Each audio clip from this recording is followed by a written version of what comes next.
Hola hermosas, bueno, hoy estamos con el tercer reto de esta semana.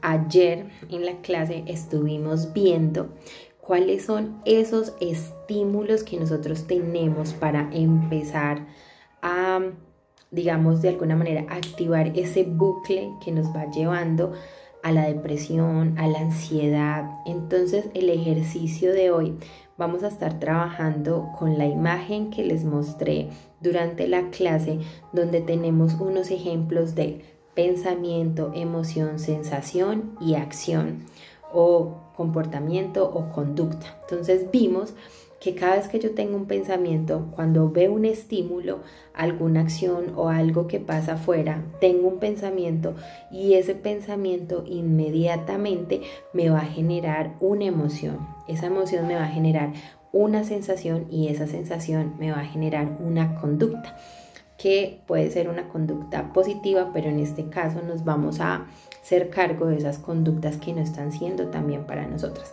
Entonces yo les ponía un ejemplo que ahorita en mi maternidad yo he tenido que empezar a gestionar y acercarme de una manera diferente a mi ansiedad, pues porque estoy aprendiendo a ser mamá, no había sido mamá, es mi primera vez. Entonces noté que dentro de mí estaba viviendo episodios de depresión y empecé a observarme, que es uno de los puntos que vimos anoche en la clase, volvernos nuestras observadoras. Empecé a observarme qué era lo que me estaba causando esos picos tan altos de ansiedad. Claramente aparte pues del cansancio, de las trasnochadas, yo soy una mamá lactante, entonces de la lactancia y de todos los factores que cambian cuando nos volvemos mamis. Pero entonces empecé a observar qué era, y lo que pasaba es que en mi mente yo me hacía la lista de todas las cosas que tenía que hacer. Entonces veía la casa, que era mi estímulo, veía la cocina sucia, veía que no había hecho almuerzo, veía el desorden, la ropa sucia, tantas cosas. Ese era mi estímulo y entonces ahí mismo yo pensaba, ese era mi pensamiento: tengo muchísimas cosas por hacer, pero no tengo tiempo. Entonces eso me provocaba inmediatamente ansiedad, y la sensación que seguía después de eso era una sensación de ahogo y de opresión en mi pecho impresionante. Y a lo último, ¿qué conducta hacía? Era paralizarme. Sentía que tenía tantas cosas por hacer, me sentía ansiosa, sentía esa angustia en mi pecho que me paralizaba y al final no hacía nada. Entonces no hacía nada, volvía y veía la casa tan desorganizada y eso se convirtió en un bucle. Volvía y veía la casa desorganizada, tenía los pensamientos de tengo muchas cosas que hacer, volvía y me sentía ansiosa, volvía y sentía el ahogo en mi pecho y volvía y me quedaba paralizada, y así iba volviendo mi bucle de ansiedad en ese momento.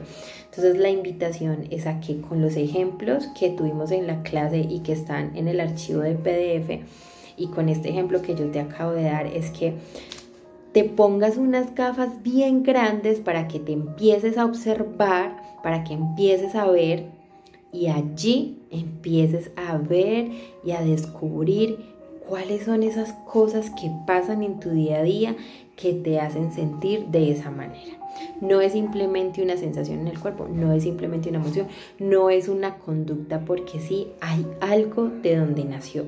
Y aquí es donde empezamos este autodescubrimiento.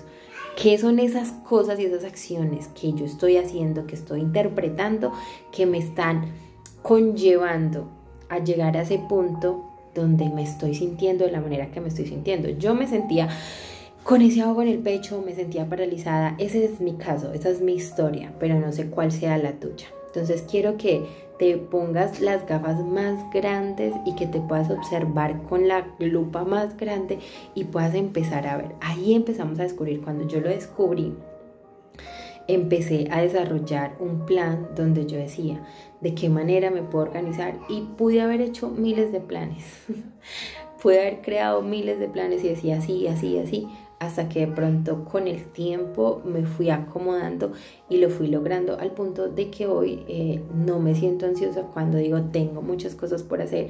Aprendí a soltar, aprendí a darme el tiempo, pero lo primero que tuve que hacer es qué es lo que me está generando este estado en el que me encuentro hoy. Entonces, ese es el reto para el día de hoy. Con el ejemplo que te acabo de dar, con los ejemplos que vimos anoche en la clase y en el PDF, hay una imagen en la que te puedes basar. Vas a empezarte a autoevaluar y vas a responder esas preguntas.